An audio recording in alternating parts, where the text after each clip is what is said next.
Okay, so I've got a 47 at 160 volts to go in here, but of course the leads don't reach the way this one does, so I've got an extension wire. I'm going to extend one of the leads on here and solder it in. So I'll just go ahead and I'll do that. Okay, so I've installed the capacitor here with its extension wire, and I've cut out the resistor that was here. Here it is here. Now I can see clearly it's a 2700 resistor. So I looked on the schematic, and guess what? There's a 2700 resistor sitting right there. I cut out a resistor that's just fine. There's nothing wrong with this thing. Shame on me. So now I'm in the process of putting it back in and basically reconnecting the radio up so we can do another test on it and see if we've gotten anywhere just by removing this guy. This might have been the problem, if there is only one problem. So I'm going to go ahead and pop that resistor back in there if I can. Otherwise I'm going to have to put in probably a couple resistors in parallel. I don't think I have the exact, I don't think I have this wattage here. 2700. You know, I might have a 5-watter that could go in there. Gee, that might be a better idea than trying. You know, I cut these leads off so short. Yeah, let me see if I've got a high wattage 2700 maybe in this bag of resistors. Okay, so I found a 2500 5-watt resistor. It's more wattage than needed, but much easier to install that. And I'm going to reconnect the red wire, so I'm going to go ahead and take care of that. Okay, so I've got the resistor in, I've got the new capacitor in. I think we should give this guy a bit of a test and see where we get this time.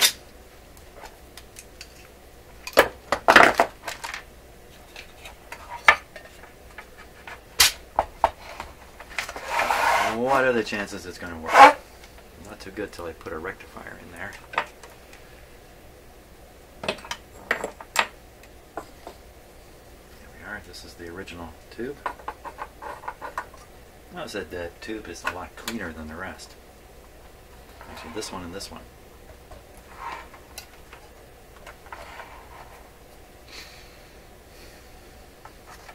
I think that suggests that it's been replaced. That's what I'm getting at. I'm going to put the light bulb in. Always have a good light bulb in these radios. Okay. Let's see. Power's off. Let's plug them in.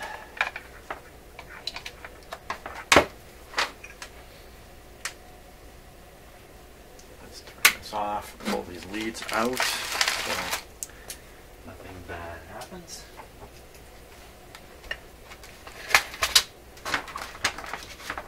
Okay. Are we ready?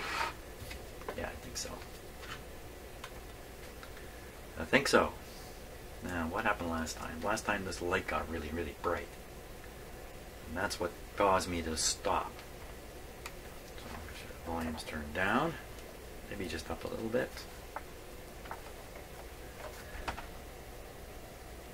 I think we're all set to go here. Make sure this is visible.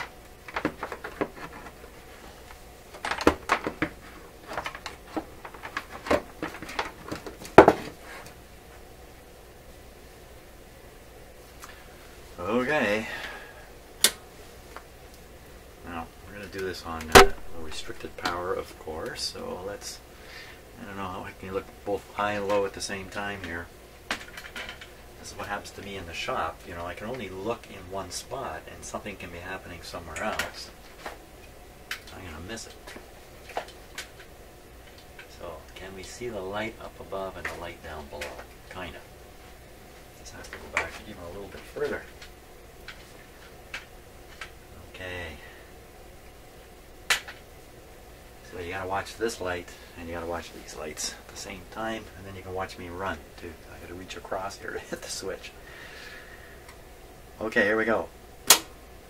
Perfect. Perfect up there. Perfect and perfect. Perfect here. Now it should get brighter. Ooh, what did it do there? Kind of got a little brighter and went a little duller. Oh, it's getting brighter. The radio's coming on! Check that out. Okay. Let's tune it a little bit.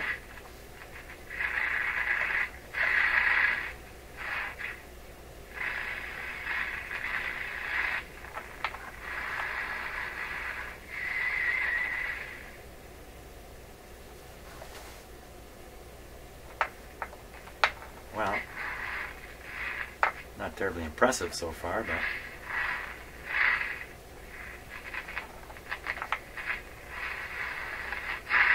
let's see the power consumption.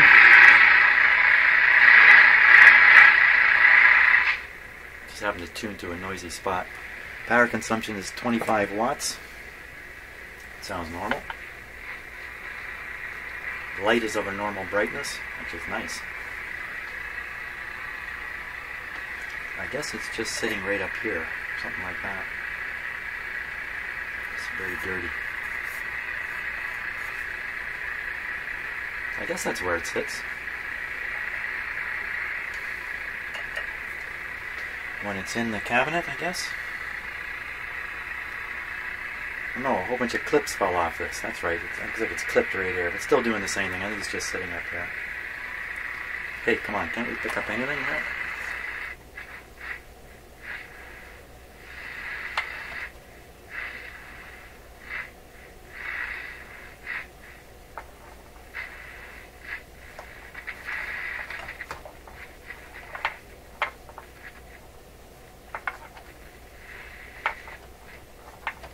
Well, it's tuning as I turn it. There has to be a local oscillator for this to work like this. So we know that's operating.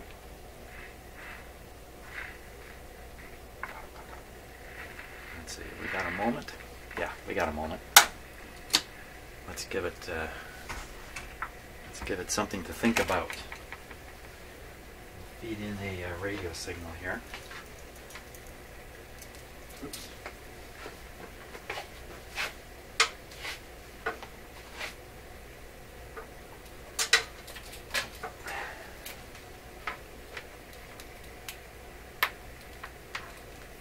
Now, if the radio is not very sensitive, then we can quickly conclude it's not working when it's just simply weak.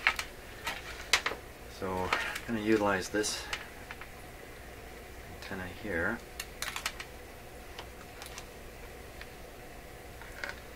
to essentially, let me get this right. That's there.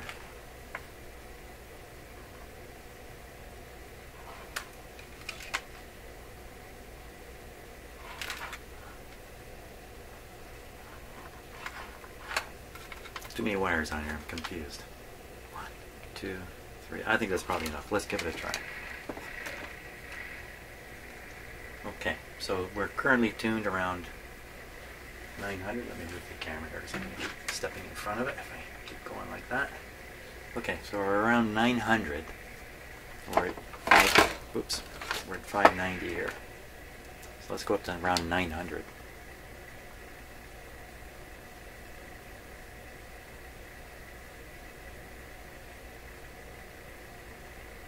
Let's give it a little bit of power here.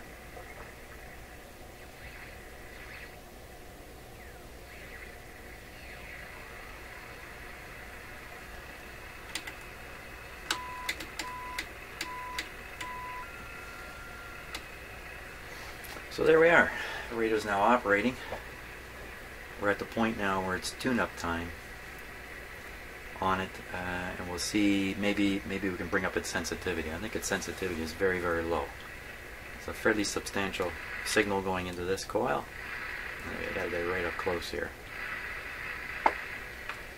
So I think that's what's next for this radio.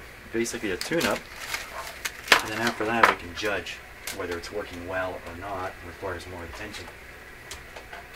Remember, my goal is not to fix these things so they're like new.